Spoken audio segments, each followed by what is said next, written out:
Un príncipe para una solterona. Saga Solteronas 4 por Olympia Russell. Capítulo 19. Un grito excitado llenó toda la estancia. Gran parte de los hombres allí reunidos habían aullado al unísono al oír al gigante hacer el anuncio. Alexei notó cómo el vello que cubría su cuerpo se erizaba con una mezcla de asco y rechazo intenso. Había tomado parte en muchas juergas, tanto en sus vacaciones en Londres como en su vida en Rusia. No le hacía ascos a ningún placer que tuviera que ver con mujeres y había disfrutado de ellos con profusión y sin remordimientos, pero siempre, en actos consentidos por todos los participantes. Por mucho que fuera verdad lo que Robinson le había dicho, que la joven estaba allí por su voluntad, él sabía que lo que estaba ocurriendo allí era algo degradante, violento incluso. Todos aquellos hombres, tan parecidos a él, le producían un rechazo visceral. ¿Se había comportado él alguna vez en su vida de aquella manera? Esperaba intensamente que no. Estaba casi seguro de que no, pero aquel casi, en aquel momento, le estaba torturando. Tuvo que parar aquellos pensamientos de golpe, ya que el gigante, después de una pausa teatral para levantar aún más la expectación, se acercó más a la joven y le dio comienzo al espectáculo. En ese momento, de nuevo se hizo un silencio denso y profundo. El gigante se puso al lado de la joven y en un gesto autoritario y firme la agarró de los hombros y le dio la vuelta, poniéndola de cara a la única pared en la que no había sillas y público, es decir, haciendo que diera la espalda a los hombres presentes. Esta vez, a pesar de lo teatral del gesto, no se oyó ni un suspiro. Todos los presentes aguantaron la respiración a la espera de lo que iba a ocurrir. Esto no se hizo esperar, y en otro gesto rápido y firme, el gigante bajó la capucha que cubría la cabeza de la joven. En ese momento, como si de una cascada de fuego se tratara, la melena roja ligeramente ondulada de la joven cayó por su espalda y se desparramó con ligereza y ocupó su espalda hasta la cintura. Y un «oh» de asombro y excitación, proveniente de las gargantas de gran parte de los presentes, pero que sonó como si de una sola voz se hubiera tratado, llenó de nuevo toda la estancia. 100 libras. La voz grave del gigante se hizo presente, acallando de nuevo el resto de los presentes. Al parecer, la subasta había dado comienzo y ese era el precio de partida.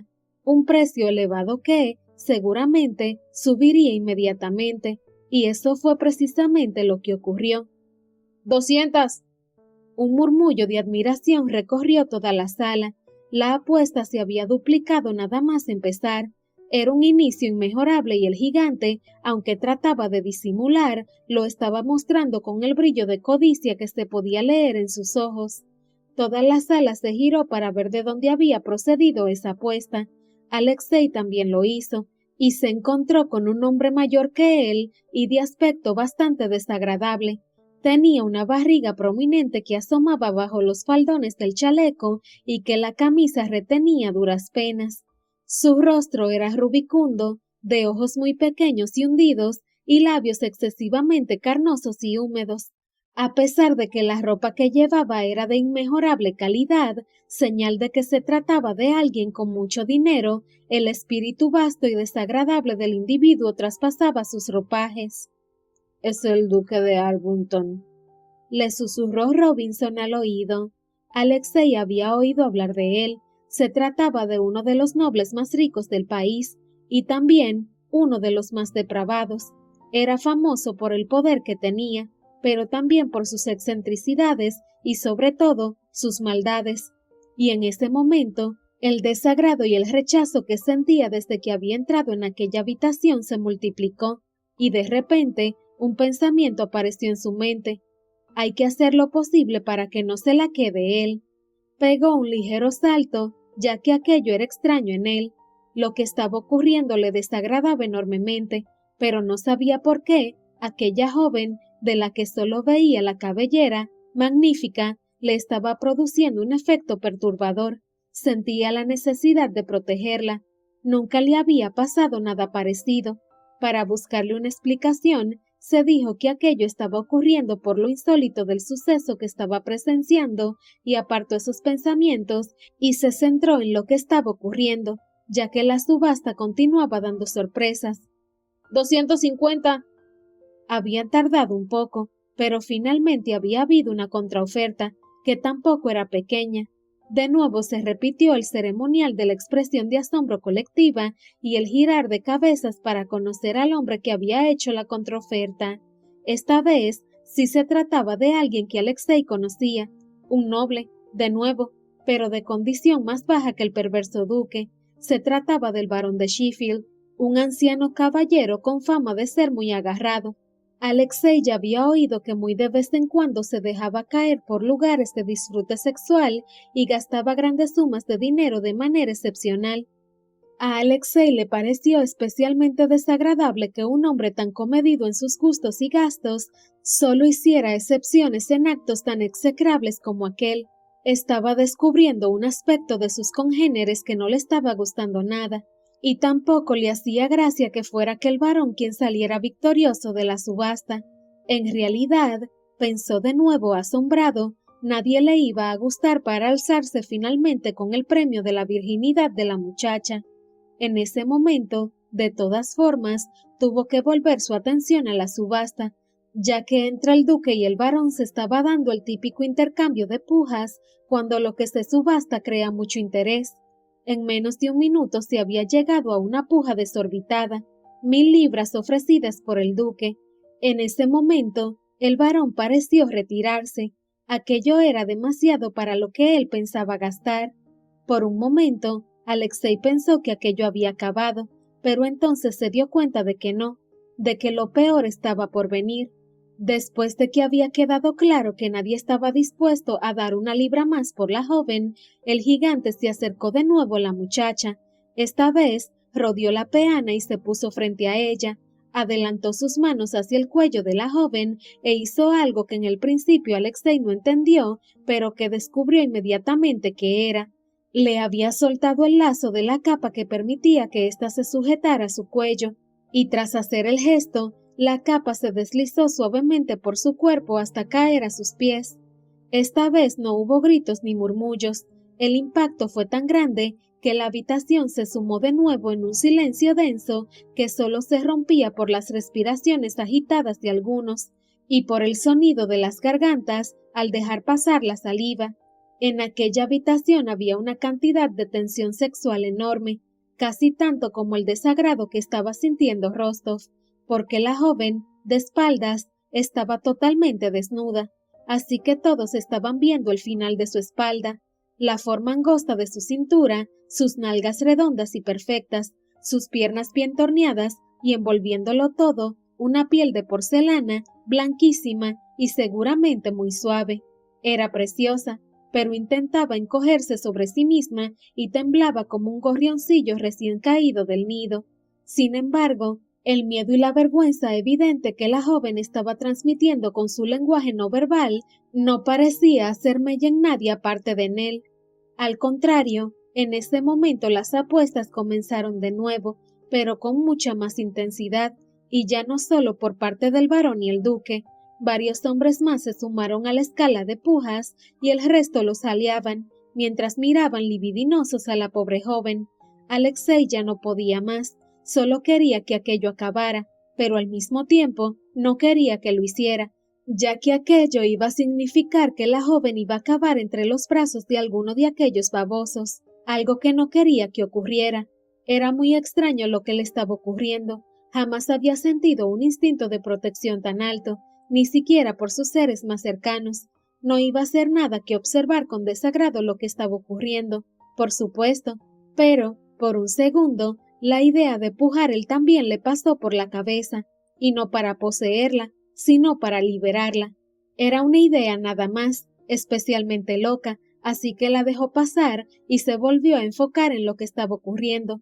Al parecer, la locura de pujas en aumento había acabado finalmente. La joven tenía una espalda, un pelo y un trasero preciosos, pero el dinero que cada uno estaba dispuesto a gastar tenía un límite, uno que, de nuevo, había marcado el duque de Arbuthnot con la increíble suma de 3.000 libras, pero una vez más, Rostov comprobó que el espectáculo no había terminado, aún faltaba la escena final. El gigante, que ya no podía ocultar la satisfacción codiciosa que sentía, se acercó de nuevo a la muchacha y le dio la vuelta para ponerla frente al público. Y esta vez se volvió a oír el "oh" alto y general, pero no se trataba de un "oh" de admiración, sino de sorpresa, incluso con un fondo de burla. «¡Pero si es una vieja!», soltó una voz en alto, poniendo en palabras lo que estaban pensando todos, y a ese grito le siguió una carcajada general. La mujer, evidentemente, no era tan joven como habían supuesto todos al verla de espaldas, y aunque llamarla vieja era una exageración sin base, a pesar de que mantenía los ojos tapados con la venda roja, los rastros de su cara que estaban a la vista dejaban claro que había dejado la veintena atrás y que estaba en el inicio de su treintena. Para aquellos hombres sedientos de carne joven, en cualquier caso, era demasiado mayor. Así que tras la carcajada general, se produjo un intercambio de murmullos salpicados de risas nerviosas, pero ni una sola puja más. Al parecer, el duque de Arbuthnot se iba a llevar el premio, por una suma mucho más elevada de lo que debería, ya que los que anteriormente se habían mostrado interesados se habían retirado del todo. Quizá porque sabía que su puja se le había ido de las manos y estaba quedando en ridículo delante de todos y quería salvaguardar su orgullo, el duque de Arbuthnot dijo en alto una frase. «No me importa, siempre me han gustado maduras». Lo dijo con tono forzadamente relajado, pero no engañó a nadie. Estaba decepcionado y enfadado consigo mismo por haberse dejado llevar. La mujer, de espaldas, prometía mucho, pero de frente, su cara mostraba que había hecho un negocio pésimo. Daba por supuesto que era virgen, pero eso mismo también era negativo, porque que una mujer llegara virgen a la treintena era señal inequívoca de que no merecía la pena. Nadie la había querido hasta entonces, y él acababa de comprar su virginidad nada menos que por 3.000 libras. El gigante grande tampoco estaba contento con lo ocurrido. No le convenía dejar a los clientes con mal sabor de boca. Su negocio no dependía de las ganancias de un solo día, por muy elevadas que éstas fueran, sino de las de todos los días. El caso es que la puja se le había ido de las manos. Él era el único que sabía que la mujer que iba a ofrecer ese día era más madura de lo habitual, pero había creído que eso iba a ser evidente desde el primer momento y que los clientes iban a pujar sabiendo lo que hacían y lo que estaban comprando. No había sido así, ya que la espectacular melena de la mujer, junto con su cuerpo bello y torneado y su piel de porcelana, habían despistado a los clientes, y al final todo se le había ido de las manos. Por eso, en cuanto vio la reacción del público y el intento del duque de Arbuthnot de lamerse las heridas, decidió acabar la puja de golpe para olvidarla lo antes posible. Pensó también ofrecer gratuitamente la siguiente virgen al duque, en un intento de compensarle por su ruinosa adquisición, y en voz más baja de lo habitual, y a toda prisa, se dispuso a sentenciar la subasta. 3.000 libras a la una, 3.000 libras a las dos, 3.000 libras a las... Y en ese momento, cuando iba a dar el carpetazo final, una voz grave, varonil, alta y clara, atravesó la habitación de lado a lado. «Ofrezco 6.000.